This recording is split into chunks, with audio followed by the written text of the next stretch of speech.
자, 오늘 본문을 가지고 갈릴리로 가라라는 제목으로 함께 하나님 말씀을 나누도록 하겠습니다. 우리는 지난 한 주간 고난 주간을 지냈고 오늘 이렇게 부활주일로 예배를 드리게 됩니다. 아마도 어떤 분들은 고난의 십자가를 한 주간 동안 생각하면서 또 나름 힘든 그런 의미적으로 고난의 시간을 보냈을 수도 있고, 또 어떤 분들은 실제로 육신적으로나 또 심적으로나 그리고 우리의 상황적으로 정말 고난의 길을 걸었던 분들도 계실 거예요. 하지만 오늘 부활주일 이 예배를 통해서 예수님의 부활의 은혜와 능력이 오늘 여러분 가운데에 충만하게 임할 수 있기를 주님의 이름으로 축원합니다. 그래서 정말 우리 삶에서 우리가 세상에서 살아갈 때에 두려움과 무서움이 얼마나 많습니까? 그 모든 것들이 정말 큰 기쁨으로 바뀌어지는 그런 은혜가 우리 모두에게 있기를 바랍니다. 자, 우리가 지난주에 예수님의 마지막 일주일과 마지막 순간에 대한 말씀을 살펴보았습니다. 이를 바라보았던 이스라엘 백성들의 시선은 아마 예수님의 모습이 마치 용두사미와 같았을 거예요. 일요일에 입성하실 때만 해도 메시아로서 당당해 보였습니다. 그런데 금요일이 되어서는 힘없이 십자가를 지게 되고 또 죽음 가운데 들어가는 모습으로 끝나버립니다. 이 일로 인해서 종교 지도자들과 유대인들은 쾌재를 부르며 즐거워했을 거예요. 이 기간이 유월절과 무교절을 지나는 기간이었기 때문에 대놓고 잔치는 벌이지 못했지만 그들의 마음은 이미 잔치집이었습니다. 너무나도 즐거웠지요. 그렇게 해치우고 싶었던 예수라는 사람을 치워버렸으니 얼마나 속이 시원합니까? 그런데 여러분, 반대로 제자들과 예수님을 사랑했던 사람들의 마음은 어땠을까요? 힘들지 않았겠습니까? 슬픔과 아픔의 시간이었고 실망과 절망의 시간이었습니다. 말 그대로 초상집이었지요. 그런데 이들을 더 비참하게 했던 것은 자신들의 처지가 예수님의 장례마저도 치를 수 없는 그런 상황에 있었다라는 거예요. 얼마나 비참합니까? 자기들은 유대인들이 두려워서 문을 걸어 잠그고 숨어 있어야만 했습니다. 이들의 모습을 한번 생각해 보십시오. 얼마나 비참합니까? 그러면서 예수님께서 죽으셨던 그 금요일 밤을 그냥 지나가게 돼요. 그리고 그 다음 날 안식일 토요일 날도 조용히 지나가게 됩니다. 아무런 일도 일어나지 않습니다. 여러분, 정말 아쉬운 것은요, 이 이틀 동안에 예수님의 제자들 중에 단 한 명도 부활에 대해서 떠올리지 못했다는 거예요. 부활을 기대하지도 않았습니다. 이틀 동안 문 걸어 잠그고 도대체 뭐 했을까요? 부활을 좀 생각해야 되지 않겠습니까? 예수님께서 살아계실 때에 분명하게 내가 3일 만에 부활할 것이다 라고 말씀을 하셨습니다. 마태복음 16장, 17장, 20장에 보면 대놓고 말씀하세요. 제3일에 살아나리라. 이렇게 말씀을 하셨습니다. 그런데 아무도 생각해내지를 못합니다. 왜 그랬을까요? 여러분, 이 당시에 부활이라는 것은 믿어지지 않는 그런 개념이었습니다. 말이 안 되는 이야기지요. 그래서 귓등으로도 안 들었을 것입니다. 그런데 오히려 여러분, 이 부활에 대한 내용을 누가 기억해냈을까요? 놀랍게도 마태복음 27장 62절, 63절을 우리 같이 한번 읽겠습니다. 시작. 그 이튿날은 준비일 다음 날이라.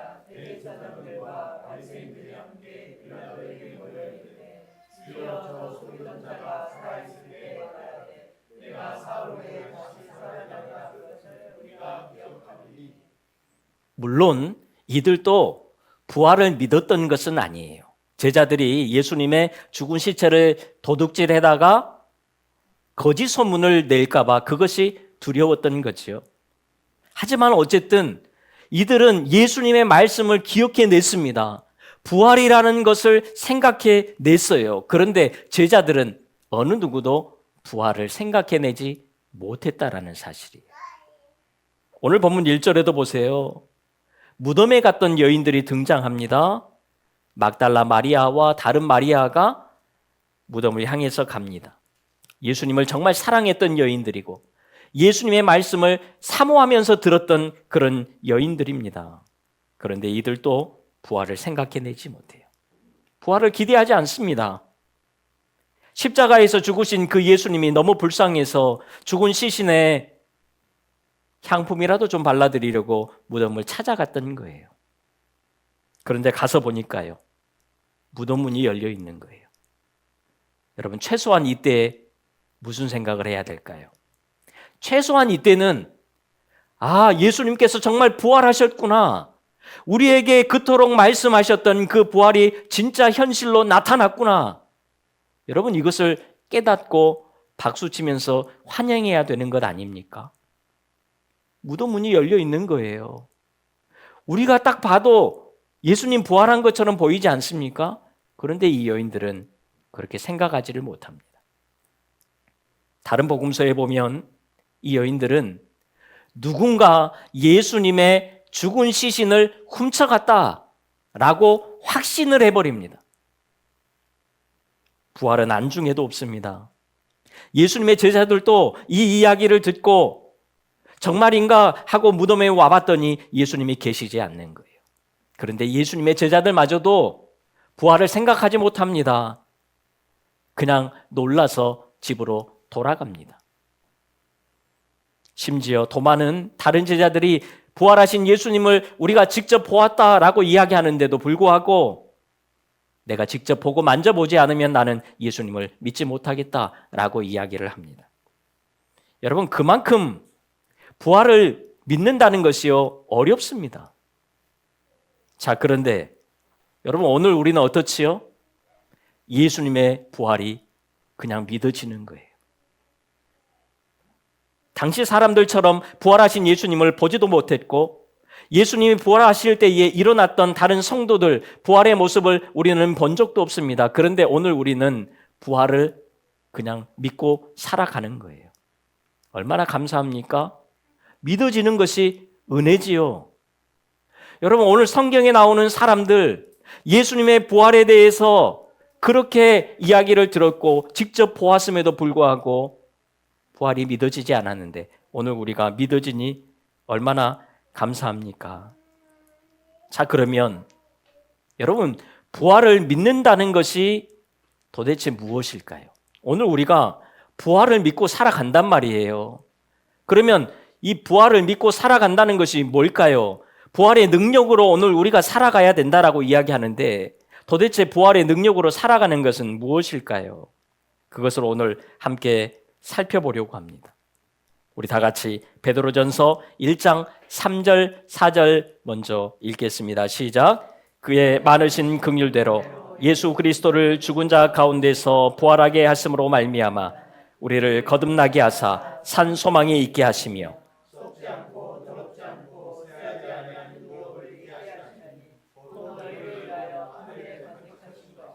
아멘. 그러니까요, 부활을 믿고 살아간다는 것은 하나님 나라의 소망을 두고 살아간다라는 것입니다. 이 땅에만 시선을 두고 살아가는 것이 아니라 하나님 나라의 시선을 두고 오늘을 살아간다라는 거예요. 이것이 부활의 능력, 부활의 소망으로 살아가는 것입니다. 여러분, 부활주의를 맞이해서 오늘 우리의 시선이 다시금 영적인 것에 하나님 나라의 그 시선이 고정될 수 있기를 간절히 바랍니다. 우리의 시선을 바꾸셔야 돼요. 우리는 자꾸 세상을 바라볼 수밖에 없습니다. 그런데 우리의 시선을 세상에만 두지 않고 하나님 나라에 두고 살아가자라는 거예요. 여러분, 사실 구약의 성도들도 세상의 복에 시선을 두고 살지 않았습니다. 성경을 잘 보면 이들도 메시아를 바라봤고 하나님의 나라, 영원한 복을 바라보면서 살았던 사람들이에요. 그리고 예수님께서 이 땅에 오셔서 십자가 사건과 부활 사건을 통해서 진짜 더 영원한 하나님 나라를 보게 되는 거지요. 자, 그렇다면 예수님의 부활 사건은 과연 우리에게 영원한 생명, 영원한 복, 구원의 길만 열어주신 것일까요? 오늘 우리가 부활의 능력으로 살아간다는 것이 단순히 그냥 먼 미래의 일, 하나님 나라에 들어갈 때만 필요한 일처럼 우리가 오늘 생각하면서 살아가야 될까요? 그렇지 않습니다. 여러분, 예수님께서 부활하신 후에 직접 행하신 일이 있습니다. 오늘 본문에 보면 두 번이나 강조하는 내용이 있어요. 그것이 뭐냐면 한 번은 천사를 통해서 이야기하시고 또 한 번은 예수님께서 직접 나타나셔서 다시 한 번 더 말씀을 하십니다. 정말 중요하기 때문에 그런 건 아니겠어요? 우리 10절 말씀을 같이 한번 읽겠습니다. 시작. 이에 예수께서 이르시되 무서워하지 말라. 가서 내 형제들에게 갈릴리로 가라 하라. 거기서 나를 보리라 하시니라. 아멘. 제자들에게 예수님이 말씀하시는데 갈릴리로 가라는 거예요. 왜 그러셨을까요? 뭔가 이유가 있지 않겠습니까? 여러분, 우리는요, 마치 제자들이 예수님을 다 버리고 나는 이제는 물고기나 잡으러 가야 되겠다, 그러면서 예수님을 떠났다라고 생각을 하는 경우가 있습니다. 여러분, 정말 그런 마음으로 제자들이 떠났다면 예수님이 십자가에서 죽으시자마자 떠났어야지 맞습니다. 그런데 제자들은 그때 떠나지 않았어요. 여전히 예루살렘에 머물면서 문을 걸어 잠그고 숨어 있었던 거예요. 그러면서 제자들은 부활하신 예수님을 만나게 됩니다. 그것도 두 번이나 직접 만나게 돼요. 여러분, 그러면서 이때 와서 나 몰라라 하고 예수님을 다시 떠날 수 있겠습니까? 부활하신 예수님을 봤단 말이에요. 떠날 수가 없는 거지요. 이들이 예수님을 떠난 게 아닙니다. 예수님께서 제자들을 갈릴리로 불러 모으신 거예요. 그래서 제자들이 갈릴리로 떠나는 거예요. 일부러 불러 모으신 것입니다. 여러분, 솔직히 이 말을 들은 제자들의 마음이 어땠을까요? 너희들 갈릴리로 와라, 갈릴리에서 보자, 갈릴리에서 만나자라고 했을 때에 제자들의 마음에는 굉장한 찔림이 있었을 거예요. 아, 이제 올 곳이 왔구나. 이제 우리가 한번 혼날 때가 됐구나. 차라리 말 한번 듣고 혼나고 깔끔하게 끝내면 좋겠다. 이런 마음이 들지 않았겠습니까? 그런데 여러분, 예수님께서 왜 이들을 갈릴리로 불러 모으셨을까요? 우리가 여기에 오늘 한번 집중해 보려고 합니다. 오늘 본문과 다른 복음서를 통해서 우리는 그 답을 어느 정도 찾을 수가 있습니다. 자, 예수님께서 제자들을 갈릴리로 부르신 이유는 제자들을 리스타트 시키기 위해서였습니다. 다시 시작하기 위해서 제자들을 갈릴리로 부르신 거예요. 여러분, 요한복음 21장에 보면 디베랴 호수에서 예수님께서 다시 부활하신 모습으로 나타나시는 장면이 나옵니다. 자, 그러면서 처음에 제자들을 부르셨던 상황과 거의 동일한 상황으로 제자들을 초청을 하시는 거예요. 무슨 의미일까요? 처음부터 다시 하자는 것 아닙니까? 우리 처음으로 다시 돌아가서 자, 내가 다시 너희들을 부를 테니까 이제 한번 다시 출발해 보자. 여러분, 이런 의미가 아니겠어요? 사실 제자들이 말을 안 해서 그렇지, 여러분, 최근 제자들의 마음이 어땠겠습니까? 가시방석 아니었겠어요? 예수님께서 부활하셔서 정말 좋고 예수님의 영광스러운 부활의 모습을 보니까 기분이 너무나도 좋지만 그들은 얼마 전에 예수님을 다 부인하고 배신하고 떠났던 사람들이에요. 제자라고 차마 입으로 말할 수 없는 그런 일들을 행했던 사람들입니다. 예수님 앞에 할 말이 없는 거예요. 자기들은 예수님을 버린 제자들에 불과합니다. 예수님을 배반한 제자라는 딱지가 그들에게 붙어 있는 거예요. 사람들도 손가락질 할 것이고 스스로도 그것을 견딜 수가 없는 거예요.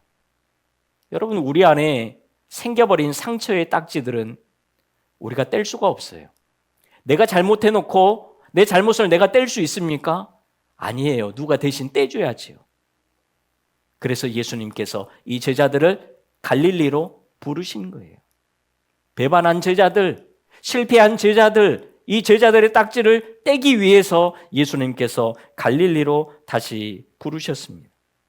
제자들의 마음을 다하신 거지요. 그러면서 다시 시작하자, 이렇게 말씀을 하시는 거예요. 여러분, 예수님께서는 제자들을 불러놓고 아무 말씀도 하시지 않았습니다. 너희들 왜 그랬느냐? 너희들 다시는 이러면 안 된다. 내가 한 번 더 기회 줄 테니까 이제는 그러지 마. 이렇게 하시지 않아요. 예수님께서 하신 행동은 이것만입니다. 요한복음 21장 13절 같이 한번 읽지요. 시작. 예수께서 가셔서 떡을 가져다가 그들에게 주시고 생선도 그와 같이 하시니라. 그동안 아무 일 없었다는 듯이 그냥 식사 챙겨주시고 같이 식사하는 거예요. 그리고 다시 힘내서 출발하자. 지금 이렇게 말씀을 하시는 거예요. 대놓고 말씀은 안 하셨지만 식사를 통해서 지금 이 이야기를 전달하고 있는 것입니다. 여러분, 우리 한국 사람들도 아무리 껄끄러운 사이지만 같이 밥 한 번 먹으면 웬만한 거는 해결되지 않습니까? 다 끝나는 거예요. 밥 한 번 먹으면 끝납니다. 특별히 미안하다는 말은 안 했지만 다시 시작하는 거예요. 여러분, 부부싸움 하고 나서 같이 밥 먹기도 싫잖아요. 밥을 같이 안 먹게 됩니다. 피해서 먹게 돼요. 그런데 어느 순간 가면 다시 같이 앉아서 밥을 먹게 돼요. 서로 미안하다는 말도 한마디도 하지 않았고 그 상황에 대한 언급도 없지만 그냥 같이 밥 먹는 순간 어떤 의미입니까? 미안하다는 의미가 담겨 있고요. 다시 시작하자는 의미 아닙니까? 이제 좋게 가자는 의미잖아요. 자, 그런 의미처럼 오늘 예수님께서도 그냥 밥 차려주시는 거예요. 그리고 같이 다시 새롭게 시작하자, 이렇게 말씀을 하시는 것입니다. 여러분, 누가복음 15장에 보면 아버지를 떠난 탕자의 비유가 나옵니다. 아버지의 재산을 다 탕진해버리고 아버지에게 돌아옵니다. 그때 이 아버지는 이 아들을 만났을 때에 그 어떤 말도 하지 않아요. 그냥 기뻐하면서 끌어안아 주십니다. 그리고 잔치를 베풀고 다시 이 아들의 자리를 원래대로 회복시켜 주는 거예요. 요청도 없었고 어떤 말도 없었지만 그냥 해주는 것입니다. 여러분, 이것이 부활의 능력이에요.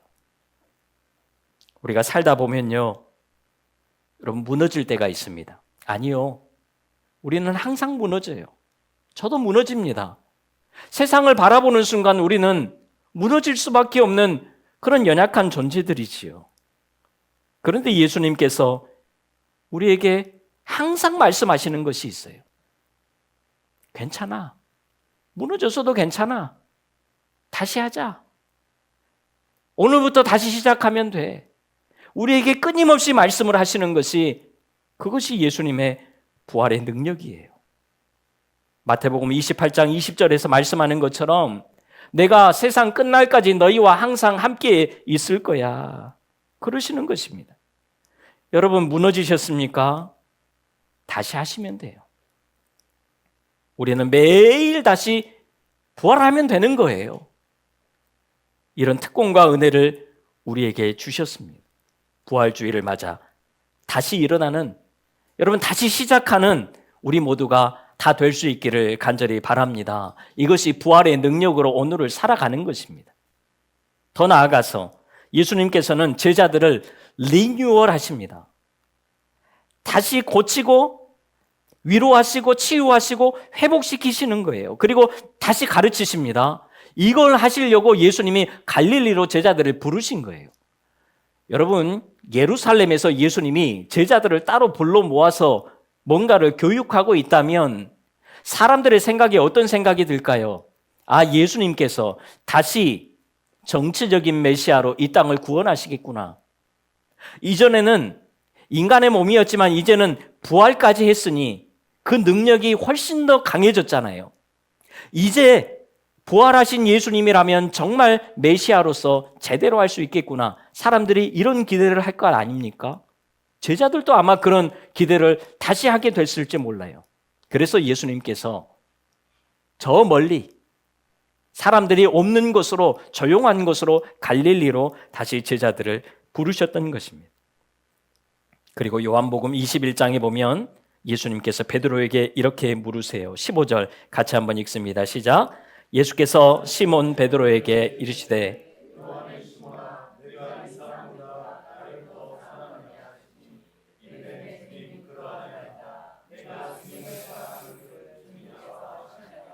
아멘. 잘 보세요. 베드로가 이제는 자신 있게 대답하지 못합니다. 이전만 해도 베드로는 뭔가 이야기하면 제가 하겠습니다. 제가 자신 있습니다. 다 예수님을 부인해도 배신해도 저는 절대로 예수님을 버리지 않습니다. 그렇게 이야기했던 사람이 베드로예요. 그런데 이제 베드로가 자신 있게 이야기하지를 못합니다. 예수님 무슨 말씀입니까? 저처럼 예수님을 사랑하는 사람이 어디 있습니까? 저만큼 예수님을 사랑하는 사람 없습니다. 원래 이렇게 해야 되는 것 아닙니까? 그런데 베드로가 그렇게 이야기하지를 못해요. 왜요? 얼마 전에 예수님을 부인했거든요. 그렇게 장담했었는데 완전히 부인하고 떠나버렸던 것이 바로 자기였습니다. 그러니 예수님을 뵐 면목도 없는 거예요.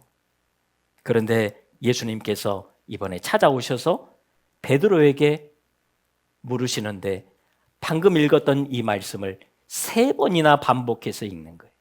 왜 그러셨을까요? 3번 무엇이 생각납니까? 베드로가 예수님을 3번 부인했던 것이 생각이 나죠. 그러면서 예수님이 3번 예수님을 사랑하는 고백을 하게 하십니다. 그러면서 이 베드로의 그 안에 있는 상처를 치유해 주시는 거예요. 너 3번 부인했는데 오늘 3번 고백했지? 됐어. 다시 시작하면 돼. 오늘 이렇게 위로하시고 격려하시고 치유하시는 거예요. 네가 나를 사랑하는 줄을 내가 다 안다. 그렇게 말씀을 하시는 것입니다.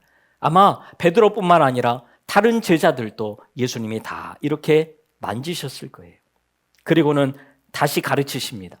이제는 세상의 영광을 바라보지 말고 하늘의 영광을 바라보라는 거예요. 그리고 이 일의 증인으로, 부활의 증인으로 살아야 된다라고 말씀을 하십니다. 그러면서 다시 분명하게 말씀을 하시는데 마태복음 28장 18절 같이 한번 읽습니다. 시작. 예수께서 나와 말씀하여 이르시되 하늘과 땅의 모든 권세를 내게 주셨으니 아멘. 모든 권세를 누구에게 주셨다고요? 우리에게 주신 것이 아닙니다. 예수님에게 주셨다는 거예요.